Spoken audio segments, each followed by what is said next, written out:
오늘 저와 여러분들이 인도받을 말씀은 마가복음 8장 1절에서 10절까지입니다. 우리 2절만 우리 한 목소리로 같이 한번 읽어보겠습니다.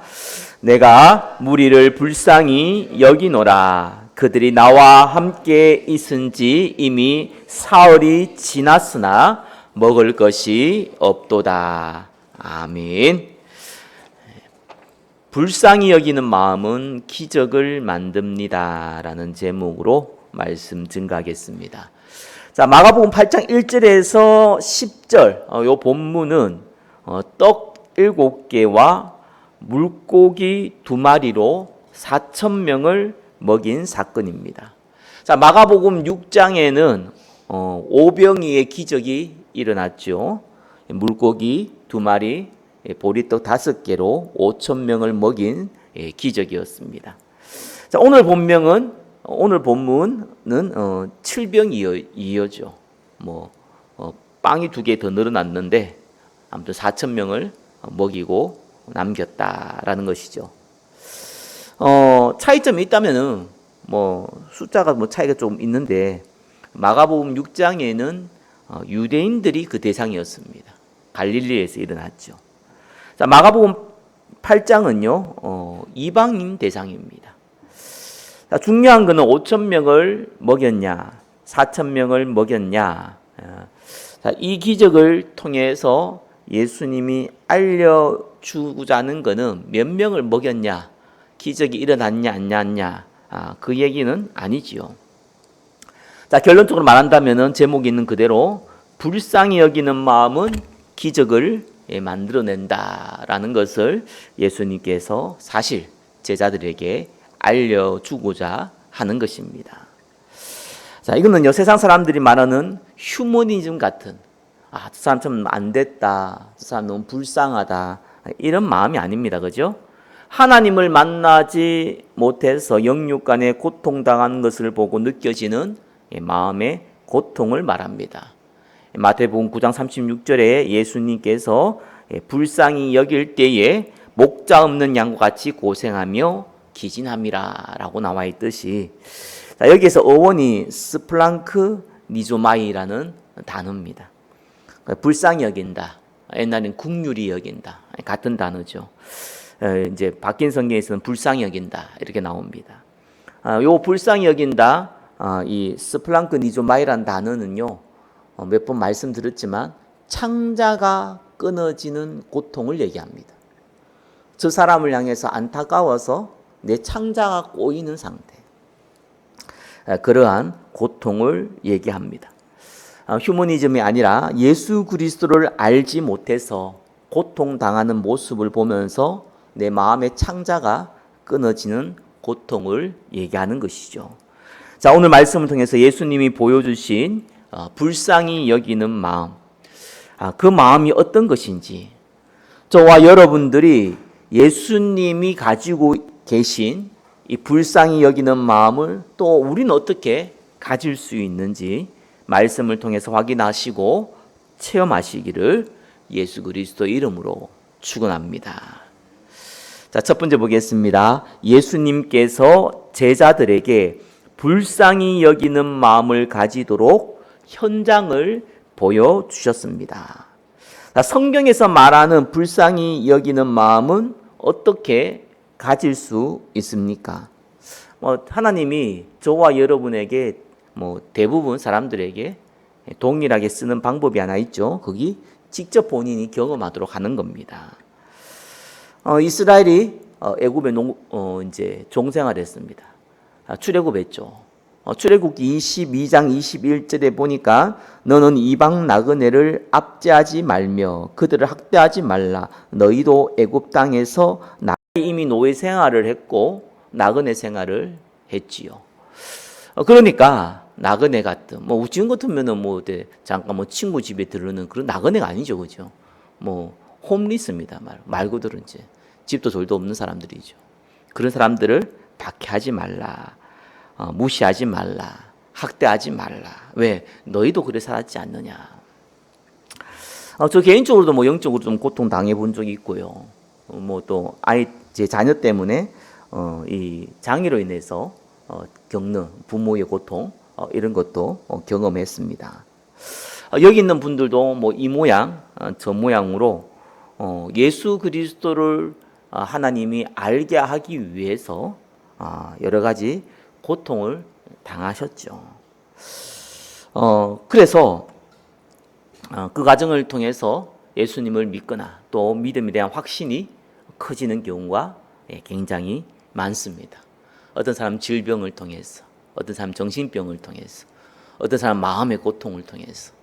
그래서 그 고통 해결하려고 예수님께 의지하다가 은혜 받고 인도받는 경우가 의외로 많지요. 자, 그런데 이런 경험을 저와 여러분이 직접 체험했다고 해서 저와 여러분 개인에게는 하나님의 은혜 받는 중요한 통로가 되는데, 다른 사람, 어떻게 보면 나와 같은 고통을 당하는 사람을 보고 내가 저 고통을 당했기 때문에 저 사람이 참 너무 안 됐다, 정말 예수님 알면은 저 사람도 해결할 수 있는데 라는 그 마음을 가지는 거는요 또 다른 얘기입니다. 이게 좀 달라요. 왜 그렇습니까? 이거는요 단순하게 저와 여러분의 경험이 아니라요 은혜의 영역이기 때문에 그래요. 내 자신이 고통을 당하면요 나는 그거를 해결하기 위해서 하나님께 무릎 꿇을 때에 받는 은혜가 있습니다. 그건 본인에게 조금 한정돼 있어요. 근데 나와 같은 고통을 당하는 사람을 보면서 동일하게 내가 저 고통을 당했기 때문에 저 고통을 보면서 내가 정말 하나님이 저 사람을 고쳐야지 이런 궁밀한 마음을 가지는가? 그렇지 않다는 거예요. 은혜의 영역이기 때문에 그렇습니다. 그래서 하나님은 제자들을 어떻게 인도했습니까? 저와 여러분이 당하는 고통은요 너무 한정돼 있어요. 시대에 따라서, 환경에 따라서, 또 개인의 어떤 멘탈에 따라서 같은 고통이 어떤 사람은 너무 힘들고 어떤 사람은요 아무렇지도 않거든요. 그러니까 이게 많이 한정되어 있고 주관적이고 경험적입니다. 자, 그래서요 우리는 은혜라는 게 필요해요. 그래서 예수님이 제자들을 어떻게 양육했냐니까 직접 현장에 데리고 갔습니다. 그리고 현장을 보여주셨어요. 그리고 말씀을 주셨어요. 이러는 가운데 이들에게 말씀이 들어가고 어느 날 성령의 역사로 은혜에 붙잡히게 됩니다. 자, 그러면서요 이들이 사실은 변화가 되었죠. 사실 제자들이 변화된 것은요 오순절의 역사 이후입니다. 예수님이 승천한 이후입니다. 그 전까지만 해도 사실은 제자들은 정신 못 차렸어요. 다만 이 경험들이 쌓이고 쌓이면서 어느 날 하나님의 은혜와 예수님께 받은 그 말씀이 합쳐지면서 그러면서 이들은 완전한 성령의 사람들로 인도받게 되었죠. 저와 여러분도 정도의 차이는 있지만 우리가 말씀을 듣고 현장을 보면서 어느 날 하나님이 저와 여러분에게 은혜를 주시기 시작할 겁니다.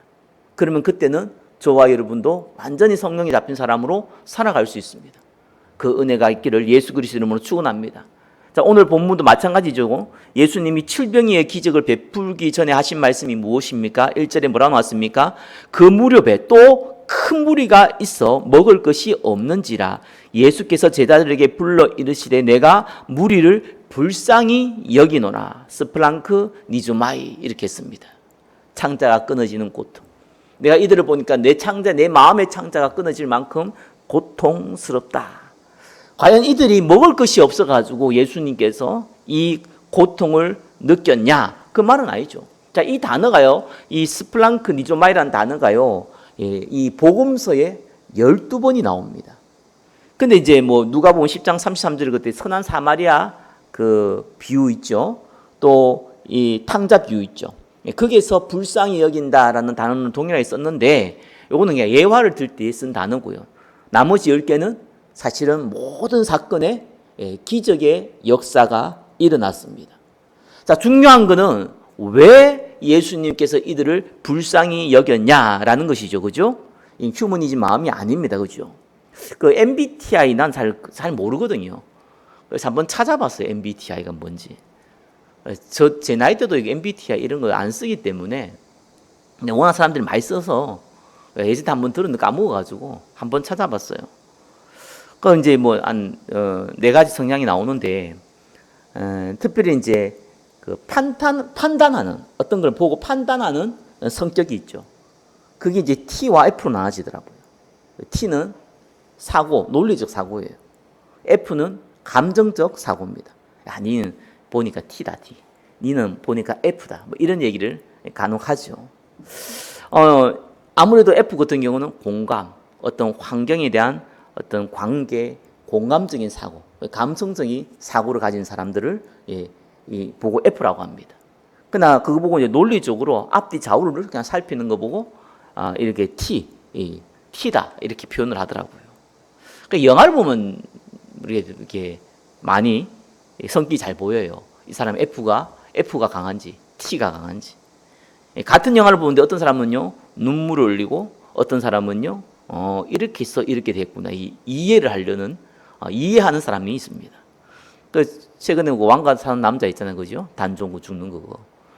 저도 그거 같이 봤는데 저는 눈물을 많이 흘렸어요. 저는 아마 F인 것 같아요.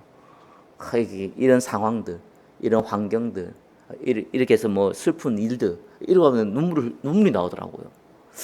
근데 제 주위인 사람들은 뭐 아무도 눈물 안 흘려요. 그냥 보고 그냥 그렇구나, 저래서 저랬구나 이러고 있더라고요.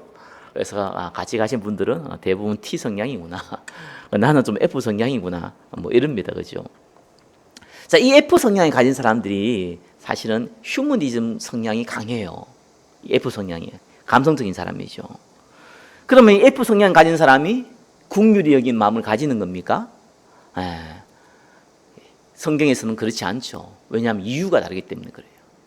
불쌍하다, 안 됐다, 힘들겠다. 이거는요 그냥 휴머니즘이에요. 성경에서 말하는 이 긍휼, 불쌍히 여기는 말은요 분명한 이유가 있습니다. 그 이유가 계속 말씀드렸지만 예수님 못 만나서 이러한 상황이 이러한 상황으로 이러한 환경으로 계속 갈 수밖에 없구나 때문에 느껴지는 그 마음입니다. 오병이어 사건 때요 마가복음 6장 34절에 잘 나오죠. 예수께서 나오는 큰 무리를 보시고 그 목자 없는 양 같음으로 인하여 불쌍히 여기사. 그렇죠. 목자 없는 양 같음. 예수님 그리스도를 알지 못해서 방황하는 그 사람들. 마태복음 9장 36절도 불쌍히 여기셨는데 그들이 목자 없는 양과 같이 고생하며 기진함이라. 예수님 만나지 못해서, 그리스도를 만나지 못해서, 영육 간의 갈급함 때문에, 그죠? 그것 때문에 고통당하고 또 앞으로도 고통당할 거니까 그 상황을 보고 긍휼히 여기는 마음, 불쌍히 여기는 마음. 자, 이걸 보고 스플랑크 리즈마이라고 합니다. 자, 예수님을 알지 못해서, 그리스도를 알지 못해서 4,000명이 예수님을 따라왔어요. 물론 이 사람들은 육신의 치유, 질병의 치유 이런 이유가 있었죠. 또 같이 있었는지 보니까요 사흘이 지났어요. 2절 후반부에 일어나죠. 그들이 나와 함께 있은지 이미 사흘이 지났으나 먹을 것이 없도다. 뭐 지금처럼 편의점이 있는 것도 아니고, 그죠? 뭐 처음에 따라왔을 때는 뭐 간단 도시락을 갖고 왔을 거 아니에요. 뭐 그러다 3일 지나면 남아 있을 리도 없고. 그러니까 어떻게 보면 완전히 굶게 생겼죠. 굶었죠, 사실은. 아니, 예수님을 따라온 사람들이 바보들도 아닌데, 그죠? 멍청한 사람들만 따라온 게 아닌데, 먹을 것 없이 3일 동안 예수님을 따라다녔다는 것은 그만큼 그들의 상황이 갈급했다는 거예요. 그래서 예수님이 이들을 보고 불쌍히 여겼다. 이들이 메시아를 알지 못하는구나. 성경을 알지 못하는구나. 그리스도를 알지 못하는구나. 이것 때문에 이 마음이 불쌍히 여겨졌다라고 나오는 겁니다. 자, 그래서 예수님이요, 이 긍휼히 여기는 마음을 가질 수 있도록 제자들에게 말씀을 통해서 다시 한번 기회를 주신 겁니다. 그런데 제자들은 어떻게 반응했습니까? 2번입니다. 제자들은 계산하는 수준, 핑계하는 수준에서 벗어나지 못했습니다. 4절에 이렇게 나오죠. 제자들이 대답하되 이 광야 어디서 떡을 얻어 이 사람들로 배부르게 할 수 있으리까? 자, 예수님이 이들을 불쌍히 여겼다라고 했을 때 중간에 사실은 이 3절에 만일 내가 그들을 굶겨 집으로 보내면 길에서 기진하리라. 그 중에서는 멀리서 온 사람들도 있느니라 라고 했잖아요. 제자들이 딱 보고 우리 보고 먹을 거를 만들어내라는 얘기구나 라고 알아들은 거예요. 그러고 나서 4절에 이렇게 얘기한 겁니다. 이 광야 어디서 떡을 얻어? 이 사람들하고 4,000명이, 남자만 4,000명입니다. 그럼 최소한요 10,000명 가까이 되는 인원이에요. 이걸 어떻게 배부르게 먹을 수 있겠습니까? 라고 질문한 겁니다. 이건요 MBTI의 뭐 T라 가지고요 이런 말을 한 게 아니에요. 사실상 이건 불신앙이거든요. 무슨 불신앙입니까? 사실 이들은요 예수님의 오병이의 기적을 바로 옆에서 제자들은 경험했던 사람들입니다. 오병이어 때 예수님이 시험하면서 너희를 먹을 걸 주라고 했잖아요. 분명히 시험한다고 나왔거든요. 그때 보리떡 5개와 물고기 2마리 있다 이렇게 알렸습니다. 그렇죠? 그리고 나서 예수님이 축사해서 오병이어의 기적을 일으켰잖아요. 그러고 나서 지금 이 상황이 비슷한 상황이 벌어졌지 않습니까? 그럼 제자들은 어떻게 반응해야 합니까? 이들을 불쌍히 여기는 마음은 두 번째고 일단 논리적으로 생각한다 하더라도 바로 얼마 전에 예수님이 오병이의 기적을 일으켰기 때문에 예수님 이 사람들을 우리가 어떻게 먹일 수 있겠습니까? 예수님은 할 수 있지 않습니까? 예수님께서 이 문제를 해결해 주십시오 라고 제자들은 대답해야 돼요. 다른 사람 몰라도 제자들은 그렇게 대답해야 됩니다. 근데 뭐 기껏 하는 말이 뭡니까? 이 광야 어디서 떡을 얻어 이 사람들을 배부르게 할 수 있습니까? 라고 얘기한 겁니다. 머리는 계산이 돌아가고요. 입으로는 핑계의 말을 하고 있는 것이죠. 우리 못합니다. 그러면 예수님께서 해주십시오 이렇게 되는데 우리는 못합니다. 거기서 끝난 거예요. 사실 저와 여러분이 어떻게 보면 이렇게 살아가고 있죠. 하나님의 은혜로 축복받은 것은 사실은 금방 잊어버립니다. 그죠? 또 지나고 보면은 그게 은혜였는지 아니면 우연히 그래 된 건지 이것조차도요 우리가 불신앙 속에 빠지는 경우도 의외로 많습니다. 그러면서 당장 앞에 현실, 뭐 건강 문제, 경제 문제, 또 내 환경, 여건의 문제, 그것 때문에요 머리가 계산을 해요. 이래야 되고 저래야 되고 또 핑계 댑니다. 불쌍히 여기는 마음은 이 제자들이 못 가졌다고 하더라도 예수님께 구하면 예수님이 해결하신다라는 정도의 믿음은 있어야 되는데 제자들은 그거조차도 없었습니다. 설교를 통해서 제자를 책망하는 게 아닙니다. 저와 여러분의 모습이에요. 화장실 들어갈 때 다르고 나올 때 다르듯이 우리가 받은 은혜, 축복 금방 잊어버립니다. 자, 그래서 예수님이요 또다시 보여주세요. 세 번째입니다. 예수님만 의지할 때 기적이 일어남을 제자들에게 다시 보여주셨습니다. 예수님께 물었습니다. 너희에게 떡 몇 개가 있느냐? 이르되 7 이로소이다 하거늘. 6절에 예수께서 무리를 명하여 땅에 앉게 하시고 떡 7개를 가지사 축사하시고 떼어 제자들에게 주어 나누어 주게 하시니 제자들이 무리에게 나누어 주더라. 또 작은 생선 2마리가 있는지라. 이에 축복하시고 명하사 이것도 나누어 주게 하시니 배불리 먹고 남은 조각 7 강주리를 거두었으며 사람은 약 4,000명이었더라. 예수께서 그들을 흩어 보내시고 곧 제자들과 함께 배에 오르사 달마누다 지방으로 가시니라. 자, 4,000명에게 먹을 것을 줘서 배불리게 먹겠다. 사실은 그게 중요한 게 아니죠. 그죠?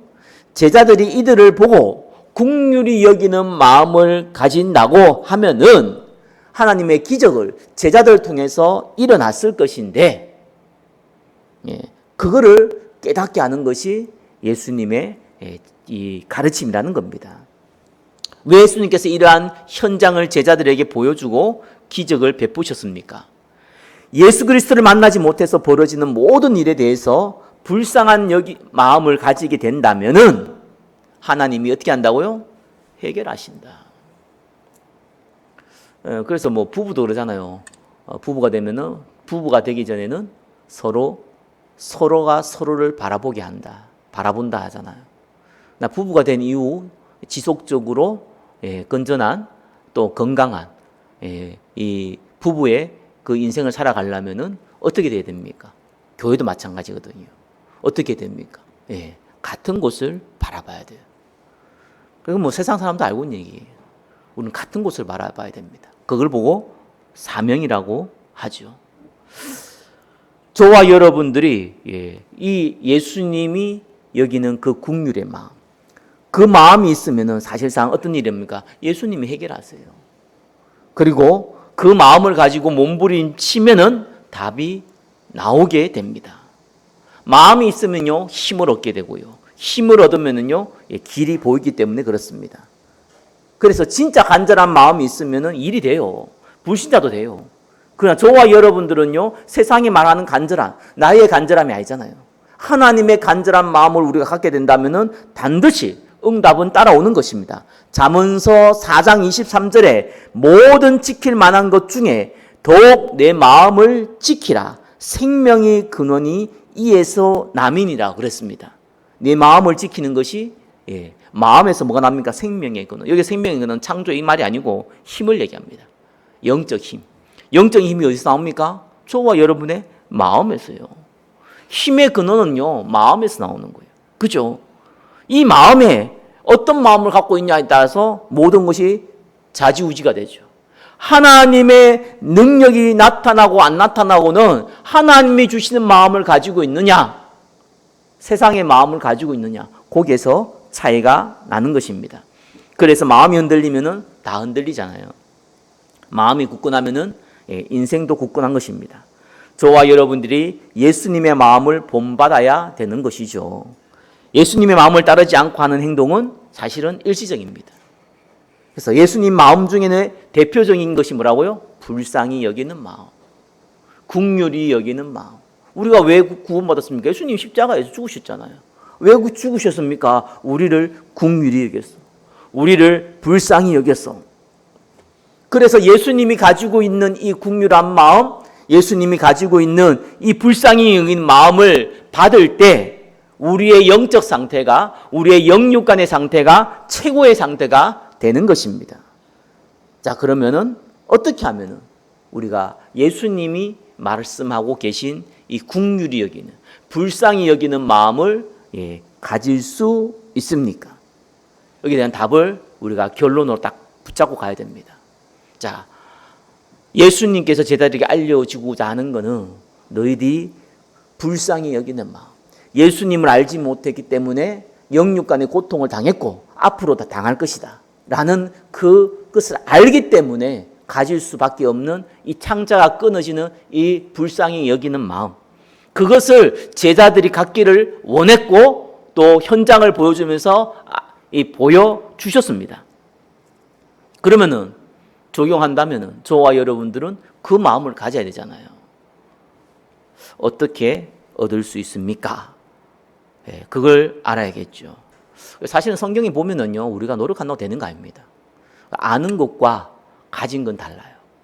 여러분, 돈은 은행에 많습니다. 그죠? 그거 모르는 사람도 있어요. 돈은 뭐 재벌들이 많이 갖고 있고, 은행도 많이 있습니다. 사채업도 많이 있습니다. 그죠? 그거 뭐 알고 있다고 해서 그게 여러분 돈 아니잖아요. 그렇죠? 아는 것과 가지는 것은 완전 다른 거예요. 저와 여러분들이 예수님이 긍휼히 여기는 마음을 가지고 있을 때, 저와 여러분이 그 마음을 가지고 있을 때 기적이 일어난다는 그 사실을 아는 것과 그 긍휼한 마음을 가지고 있는 것은 완전히 다른 얘기가 되는 겁니다. 어떻게 가져야 됩니까? 일단은요, 이걸 가지려고 노력할 필요는 없습니다.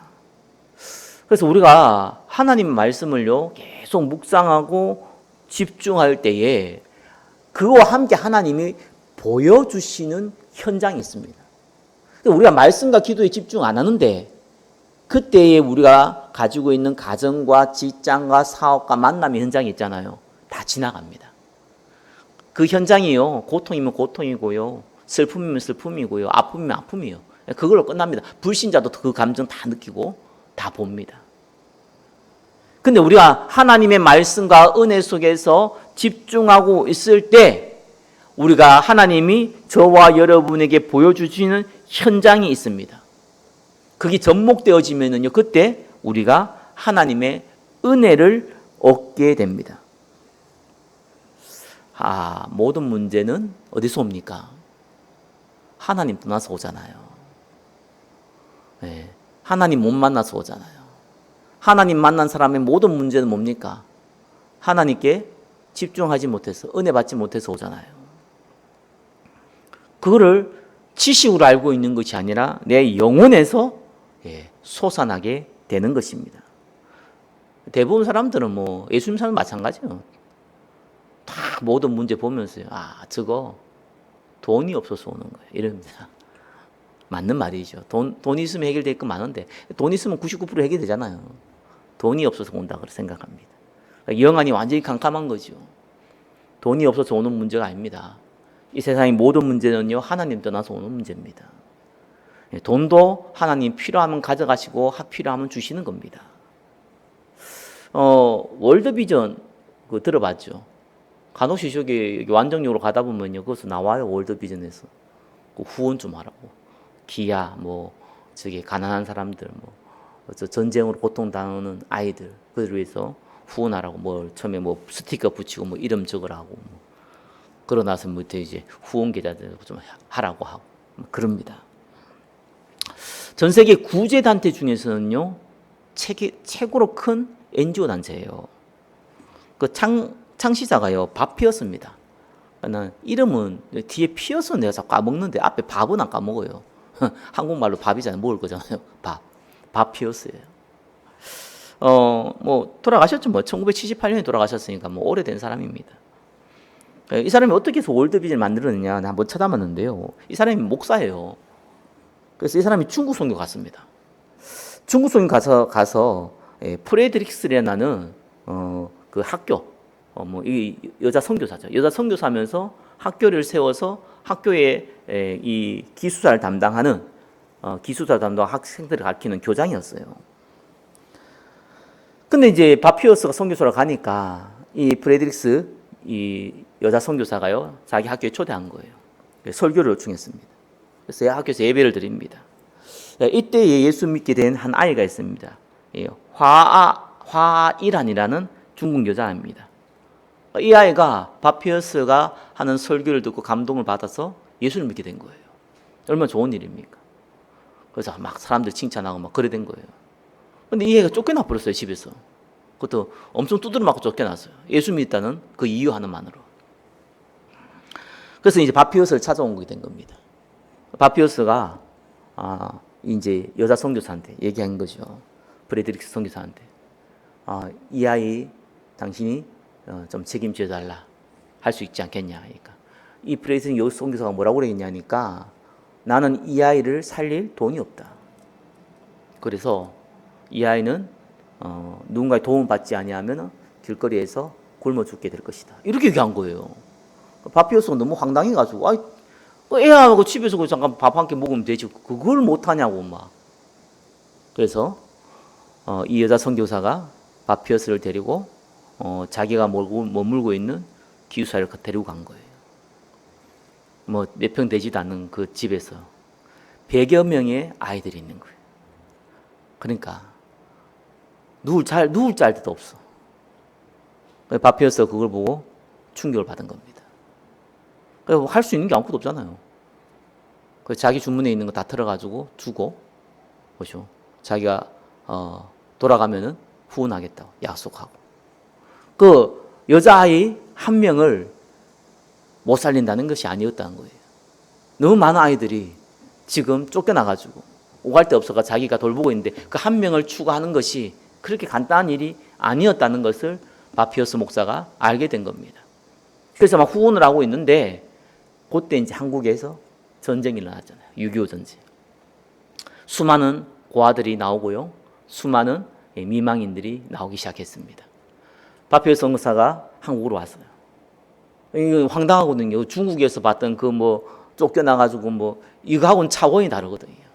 너무 많은 아이들이 고아가 되고 너무 많은 여자들이 미망인이 되고 불구가 되고 막 이래가지고 장애인들이 되고 너무 황당한 거예요. 그래서 바피어스 목사가요 본국에 가서 어떻게 했냐?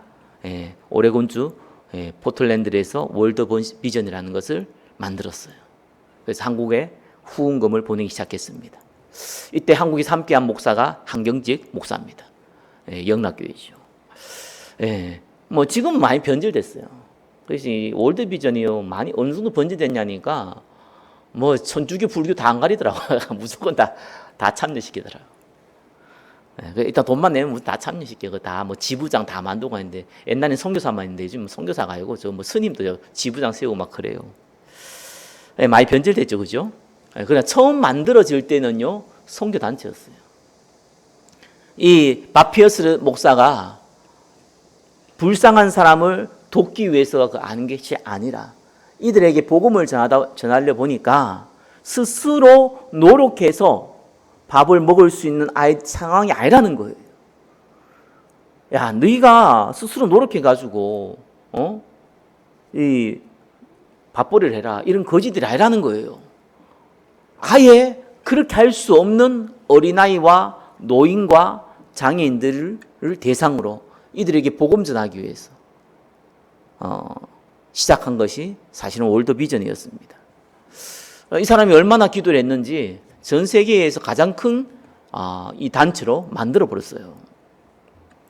그래서 우리가 하나님이 주시는 이 불쌍히 여기는 마음, 그 마음을 우리가 가지면요 하나님은 기적을 보여주십니다.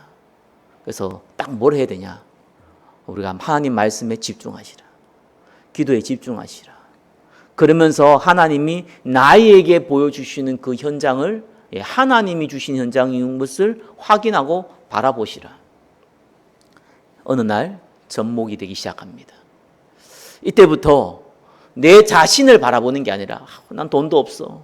난 능력도 없어. 나는 힘이 없어. 나는 가진 게 없어. 세상에 제일 불쌍한 사람이 나야. 라는 이런 수준이 아니라 그게 베드로의 수준이었고 이게 야고보의 수준이었고 이게 사도 요한의 수준이었잖아요. 그런 수준이 아니라 오순절의 역사로 말미암아 반대로 이제는 모든 사람, 나는 못 먹어도 나는 굶어 죽어도 모든 사람에게 복음 전하기 위해서 자기 목숨도 아끼지 아니하는 다들 전도자로 바뀌어진 것입니다. 우리 한 주간 복음을 붙잡고 하나님이 보여주시는 현장을 통해서 하나님이 주시는 불쌍히 여기는 마음을 체험하시기를 예수 그리스도의 이름으로 축원합니다. 기도하겠습니다. 불쌍히 여기는 마음은 기적을 만든다는 것을 우리가 알고 예수님의 마음을 우리가 품을 수 있도록 성령으로 역사하여 주옵소서. 예수 그리스도의 이름으로 기도드립니다. 아멘.